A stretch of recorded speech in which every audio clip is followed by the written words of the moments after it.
Bismillahirrahmanirrahim. Assalamualaikum warahmatullahi wabarakatuh.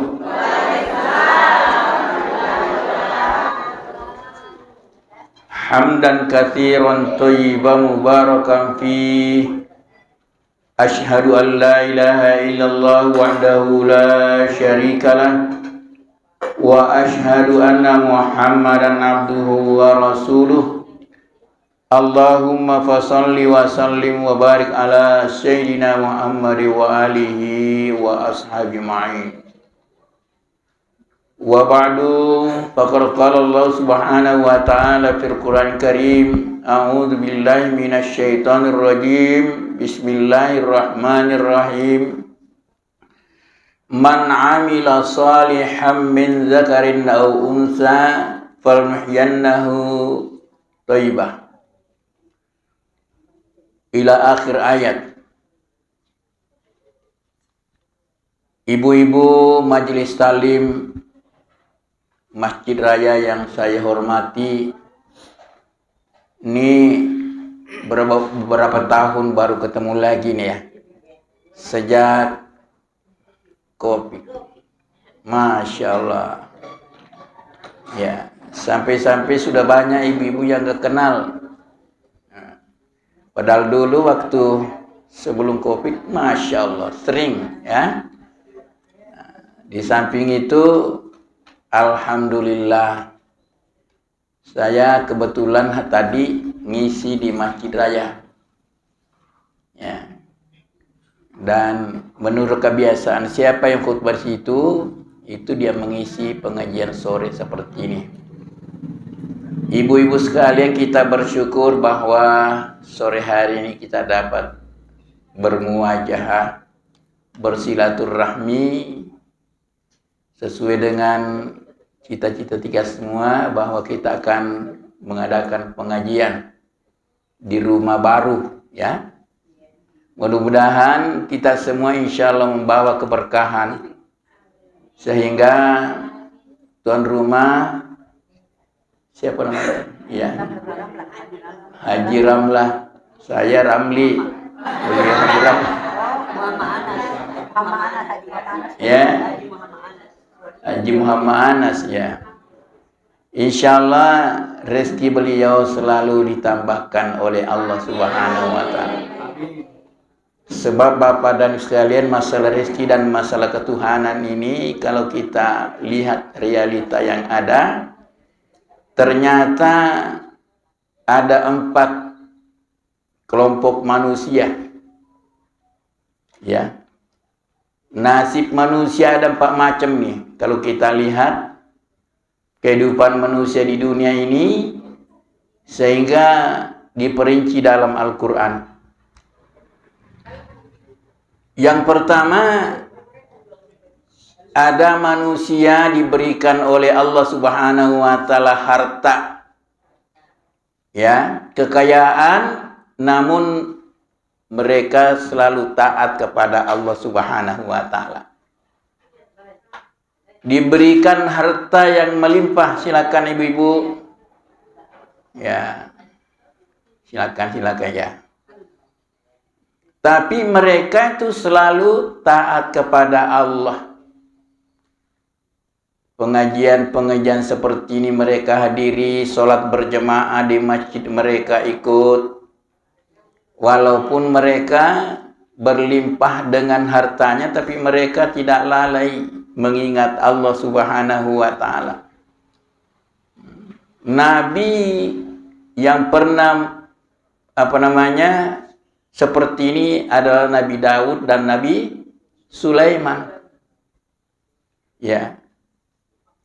Nabi Daud begitu kekayaannya. Dia bisa menundukkan gunung dan besi, tapi beliau tetap taat kepada Allah Subhanahu wa Ta'ala. Nabi Sulaiman alaihissalam, tentaranya Nabi Sulaiman itu nggak tanggung-tanggung jin. Ya, kendaraannya pesawatnya angin. Subhanallah, kekayaannya luar biasa Nabi Sulaiman. Nabi Sulaiman pernah berdoa, ya Allah berikanlah aku kekuasaan yang belum pernah ada di muka bumi ini, dan tidak ada setelah aku nanti, tidak ada lagi kayak seperti aku. Diberikan oleh Allah Subhanahu wa taala. Tapi Nabi Sulaiman tetap sholat. Ya. Berbeda dengan orang-orang kalau sudah diberikan harta, biasanya sudah lupa kepada Allah Subhanahu wa taala. Bapak dan ibu-ibu sekalian, ya kita bersyukur kepada Allah Subhanahu wa taala walaupun ya jauh dari lapang umpamanya, kita tahu ibu-ibu ini subhanallah ketaatannya kepada Allah Subhanahu wa taala luar biasa. Dan insya Allah kehidupan dunianya juga enggak kurang-kurang. Amin. Bu. Bu. Alhamdulillah. Coba kayak Nabi Sulaiman. Mau, Bu? Mau. Saking kayanya Nabi Sulaiman, satu saat beliau itu bingung. Ini harta mau diapain? Saking banyaknya. Tuh. Akhirnya berdoa kepada Allah. Ya Allah, aku memohon kepadamu agar aku hari ini memberikan rezeki kepada ikan. Tuh. Dia ingin memberikan rezeki kepada ikan. Kata Allah Subhanahu wa taala, man, ente kagak bisa, man. Sulaiman maksud saya. Kata Allah Subhanahu wa taala, enggak bisa ente. Emang kenapa ya Allah? Enggak cukup hartamu. Tapi saya mau, Bu. Milo kak buang, milo kak pandres, boleh seh. Maka dia pengalata laku maki itu boleh aja tuh nana yimanam pandre si dina bali lure na bangu pandre. Maka Nabi Sulaiman mabicu mi ati po nasa mo narapi wattu na makri pengalata la wahai ikan lure. Ye maka kue sewe tanya pulih kuat dalekmu. Walau ke Sulaiman dia boleh kejolok dalek sewe narapi waktu na mandre balewe nareni nandre de pada ganna si tangga bale lure mandre capu ni ganna Sulaiman. Akhirnya Nabi Sulaiman jatuh tersungkur sujud kepada Allah Subhanahu wa taala. Masya Allah, ternyata selama ini aku sombong. Aku menganggap hartaku ini banyak, ternyata Allah Subhanahu wa taala masih jauh lebih banyak. Kira-kira begitu. Nah, kita ini, Bu, pernah ada di lapang atau di sini ingin memberikan rezeki kepada ikan. Kagak bisa. Subhanallah. Tapi Nabi Sulaiman alaihi salam tetap taat kepada Allah. Ini yang kita inginkan, ibu-ibu ya. Walaupun suami kita gajinya 40 juta. Ada yang 40 juta. Ya. 4 juta ada. Tetapi kita insya Allah tetap taat kepada Allah. Subhanallah. Syukur pengalah ta'ala ibu-ibu. Terutama di Sidrap ini. Itu majelis talim maju. Ya, sholat berjamaah alhamdulillah. Saya ingat tahun 70-an. Iya. Sebelum saya berangkat ke Jakarta, kalau orang jamaah di masjid itu kadang-kadang cuma 3 orang. Tahun 70-an. Waktu itu listrik belum masuk desa. Subhanallah. Sekarang saya kembali dari Jakarta, luar biasa. Saya bersyukur kepada Allah. Masjid-masjid alhamdulillah. Indah-indah gitu ya. Di sini peranan ibu-ibu sangat menentukan, apalagi muslimat NU. Saya juga NU, Bu. Ya. Jadi luar biasa dakwah berhasil. Apalagi majelis taklim kita ini majelis sekali yang paling tua kali ini. Ya, sebab saya dulu mengikuti guru Presiden Ren, sudah beliau ngisi di sini. Dan sekarang itu kiai-kiai yang paling tua di Sidrap saya. Tuh. Tidak ada lagi kiai yang paling tua kecuali saya. Itu pun kemarin hampir mati, Bu. Iya. Iya, kena COVID juga. Ibu lewat kesiannya. Jadi penggantinya itu, Bu. Ini penggantinya. Alhamdulillah. Jadi Allah Subhanahu wa taala, Ramli jangan lama-lama menduda. Soalnya banyak fitnah. Ya. Banyak fitnah. Kalau duda itu sama dengan janda. Ya. Pol mimatu macerama maka dete ko ngar si puli pakai puli ke rumah ceramah. Akhirnya satu saat saya di Watampulu ceramah. Kata ibu-ibu yang lain, Ustaz siapa Bu Ibu? Katanya Ustaz Duren. Saya bilang ini ibu-ibu nih terlalu nih. Kalau begini harus kita sudahi masa duda kita. Duda keren. Masya Allah. Dilanjutkan. Tadi Nabi Sulaiman. Jadi mudah-mudahan insya Allah, ya walaupun kita bergeliman dengan harta benda diberikan oleh Allah Subhanahu wa taala, jangan pernah putus syukurnya kepada Allah. La in syakartum la azidan.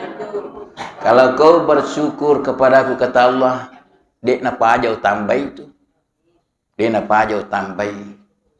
Tisengi bibu, maka de itu lalana dale, salah satu lalana tu dale, nalite dale, maka de aga syukur kepada Allah.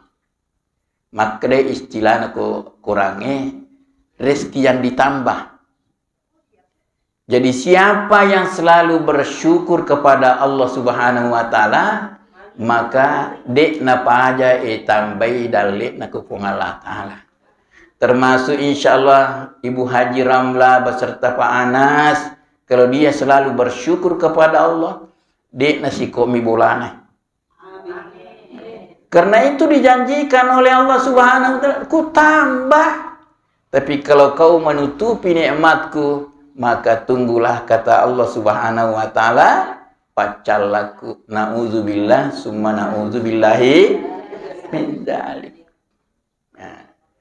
Yang kedua, ada manusia, nasib manusia itu taat kepada Allah tapi hidupnya sederhana. Nah. Ada sabana ya makrifung Allah taala rilna kuram melebihi wala nabluwannakum bi syai'im minal khaufi wal ju'i wa naqsim minal amwali wal anfusi wat thamarat wa basyiris sabirin. Banyak diujikan oleh Allah kepada kita. Kadang-kadang rasa takut minal khaufi, takut kena COVID, takut macam-macam. Wal ju'i, lapar. Itu ujian semua. Tapi kata Allah Subhanahu wa taala, sampaikan kepada hambaku supaya dia bersabar. Jadi kalau tadi kelompok pertama itu diperintah oleh Allah Subhanahu wa taala supaya bersyukur, kelompok yang kedua ini diperintah untuk selalu bersabar. Nah, bagi kita-kita ini seperti Ustadz ini hidupnya sederhana, ya, tapi jangan pernah lupa kepada Allah Subhanahu wa taala. Yang namanya berdoa harus kita berdoa. Ya Bu, jangan bosan berdoa kepada Allah Subhanahu wa Ta'ala. Ada orang baru 3 malam bangun untuk sholat tahajud, pingin dikabulkan doanya, baru 3 malam. Berapa lama kau berdosa? Tuh.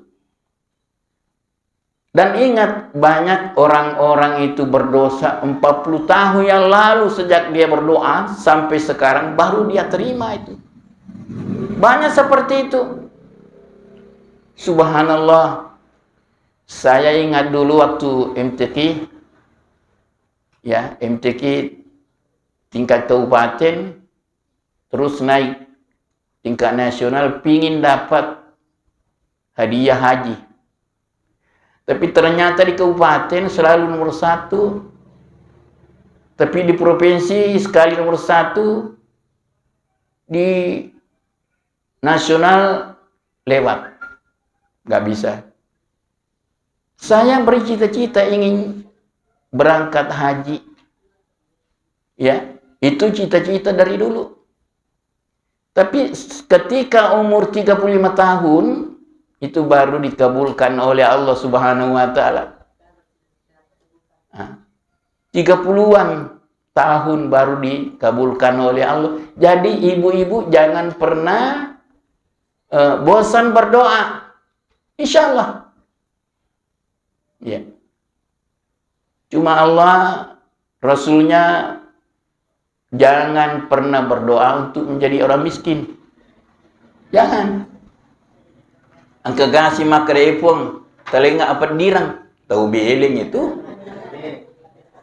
Elau ko dale, elau ko kekayaan. Ya, nah sebab kalau ibu-ibu ini, bapak-bapak ini kaya, itu dapat membantu orang miskin. Jadi untuk itu sekalian, kenapa kita jadi sederhana hidupnya? Pertama, Allah tahu betul kemampuan kita. Kalau Ramli diberikan kekayaan, entar dia nggak ngurus agama.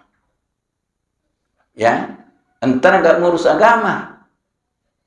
Kalau Ramli diberikan harta banyak, dia jadi sombong. Jadi ternyata Allah menyayangi kita. Itu salah satu, Pak. Cinta Allah kepada hambanya, dia napa sugi hambanya, tapi dia tuh di kanan deh. Nah, sebab salah satu sifat manusia, upanna neberir dari Allah Ta'ala, maka doa lunah. De namelo bersilaturahmi. Iya. Kita mana ngegeri bulat, beli bulat kong kasugi. Iya. Mau nggak datang seperti ini? Paling ada kalau ada ya 5, 10. Tapi kebanyakan yang tidak mau. Ngapain saya bergaul dengan majelis salim?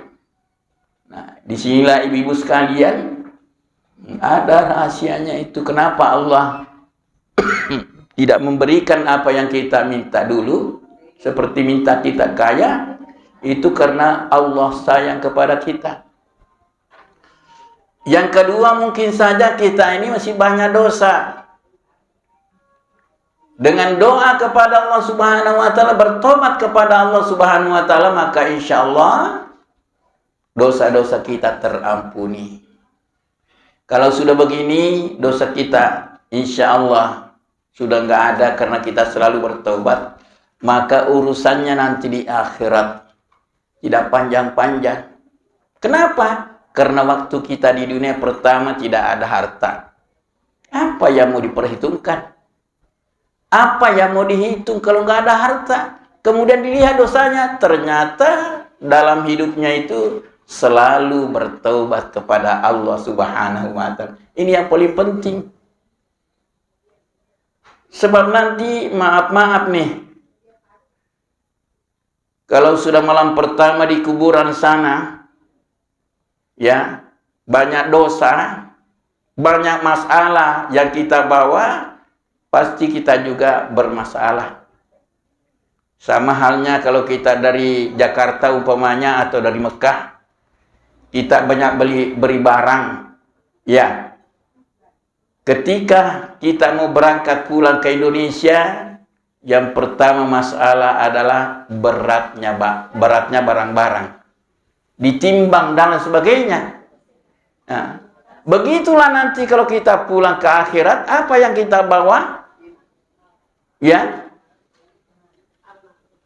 Amal. Jangan bawa harta benda pulang ke akhirat. Tapi amallah yang paling banyak kita bawa. Bagaimana caranya? Ibu-ibu yang punya sekarang kalung atau gelang dijual, Bu. Dititipkan di masjid. Dititipkan di anak yatim. Dititipkan di pondok pesantren. Agar nanti pulang ke sana, pulang ke akhirat, pulang kepada Allah Subhanahu wa taala tidak ada beban. Narikome gay waram parata tasalai mancaji babatu. Tapi dariku tapatamami mani masige oku pi akhirat terima. Tidak ada masalah. Sama halnya orang dari Madinah kirim dipaketkan barang-barangnya ke Indonesia, dia gak kena bawa. Sampai di Indonesia, barang yang dibeli di Madinah itu sampai di rumahnya. Tidak ada masalah. Begitulah gambaran orang-orang yang banyak harta, tapi tidak disedekahkan sebagian, tidak dizakatkan. Nanti jadi masalah. Nah, untuk itu ibu sekalian, alhamdulillah, walaupun kita hidup sederhana, adalah kekayaan. Kekayaan apa? Kekayaan hati.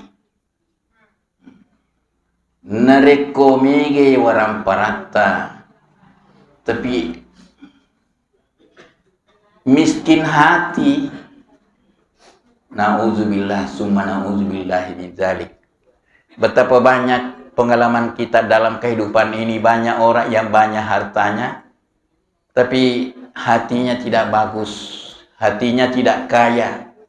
Nah, untuk itu ibu-ibu sekalian, mari kita di samping kita insya Allah memperbaiki ibadah kita, hati kita ini harus dibersihkan. Ileco yati hanya narupata yang baik leco si bawa berdarah cikan pikir carana ileco ati perbanyak zikir, perbanyak air wudu, insya Allah macahaya tuh. Maka daka opodangi anak nama toku aja nah muli bedak racikan pikir ni paling pergi bani jenekmu insyaallah nariko mege jenekmu insyaallah macahaya turupamu nasabah cahaya natimu. Nah disinilah. Nah, untuk itu ibu-ibu sekalian, mari kita insyaallah dua kelompok manusia. Pertama disuruh selalu bersyukur kepada Allah Subhanahu wa taala. Yang kelompok kedua tadi disuruh banyak bersabar. Kalau kita hari ini ada kena walaupun taat kepada Allah Subhanahu wa taala, maka kita harus bersabar. Yang ketiga kelompok manusia, nasib manusia di dunia ini, ada manusia bergeliman dengan harta tapi lupa kepada Allah Subhanahu wa taala. Betapa banyak manusia seperti itu. Ini adalah kalau kita kembali ke sejarah seperti Fir'aun, ya. Fir'aun begitu kekuasaannya banyak, ya, hartanya banyak, tetapi ujung-ujungnya matinya di dasar laut. Raja Namrud begitu ganteng, Bu. Pernah lihat Namrud? Waduh, gantengnya luar biasa. Tapi matinya bagaimana? Dia mati gara-gara nyamuk. Nyamuk. Itu nyamuk. Ya. Ketika kala berdebat dengan Ibrahim, Allah mengutus malaikat. Malaikat, coba sadarkan itu Namrud, bilangin. Ya. Tepat nuri pengalah ta'ala. Nah, sebaik kalian itu Ibrahim. Kalau debat, Akhirnya loi malaikat. Ya Namrud, ada salam dari Allah. Allah mengatakan bahwa suruh Namrud beriman kepada aku. Maka Namrud, engkau mau pakai puas liwatku? Ya. Sombong. Maka dia malaikat angkah. Ya boleh kongkat puas liwatku, toma musuh. Meluang musuh. Udangi puamu, napas sedih tenterana. Upas sedih tenteraku, natoma musuh. Tuh. Akhirnya malapor malaikat, ya Allah engkau maha tahu bagaimana Namrud kesombongannya. Ingin berperan dengan engkau ya Allah. Kalau begitu enggak usah kita kirim manusia. Enggak usah kita kirim malaikat. Tapi kita kirim nyamuk saja. Nyamuk. Tuh. Inar kape telah nyamuk demam berdarah. Sebab setiap nyamuk itu menggigit tentaranya Namrud mati, langsung membeku darahnya. Nah, tapi Allah Subhanahu wa taala dek napa mati Namrud. Napa tame sidi nemu eko ingat nah. Jadi temannya nemu eko ingat nah, inar dek napa aja lutu kalau lagi ingat nah. Mata menggele-gele. Jadi isu masalah loh. Angkana pembantu na lupa pipaki, macam-macam. Tapi dia na sembuh. Akhirnya apa yang terjadi makumoro lo nawatwi merakku Namrud naram mati. Jadi Namrud meninggal itu gara-gara hanya seekor nyamuk. Narekweri cero kekayaannya luar biasa. Kekuasaannya luar biasa. Ganteng lagi. Subhanallah. Tapi sombong. Begitu pula Qarun. Ya. Kung ketumilo agak sah, macetok ketumilo akalau aku nang kadimu. Sombong. Nah, inilah manusia yang ketiga nasib seperti ini. Mereka banyak harta tapi lupa kepada sombong. Saya kira kita enggak insya Allah kalah di sini. Yang terakhir ada manusia, ya. Dia paling bodoh di dunia. Kenapa? Dia paling miskin dan dia juga tidak mau beribadah kepada Allah, tidak taat kepada Allah. Kan banyak di antara kita seperti itu. Hidupnya pas-pasan tapi tidak mau sholat. Ya. Ada tukang batu di dekat saya di Jakarta dulu. Alina di rumah boy masih ge. Dan kiri nasun pajak. Ya apa yang terjadi? Di rumah kumuero ketika kehidupan dia nama maju. Penghasilannya 100 sebus yeso. Kung kena penghasilannya loli meli narkoba. Nah, kenapa? Karena tidak ada petunjuk. Dia gagal telah agama. Walaupun hidupnya lahir dari Islam, tapi karena tidak ada bimbingan. Inilah bapak-bapak ibu sekalian perlu kita insya Allah anak-anak yang kita miliki itu, cucu-cucu kita harus bimbing tahu tentang agama. Nah sebab dari Indonesia nyuci agama, disitulah masalahnya. Mudah-mudahan insya Allah ibu-ibu sekalian jangan saya lama-lama, cukup empat nasib manusia. Belum jam 5. Saya kebetulan ada acara daerah timur.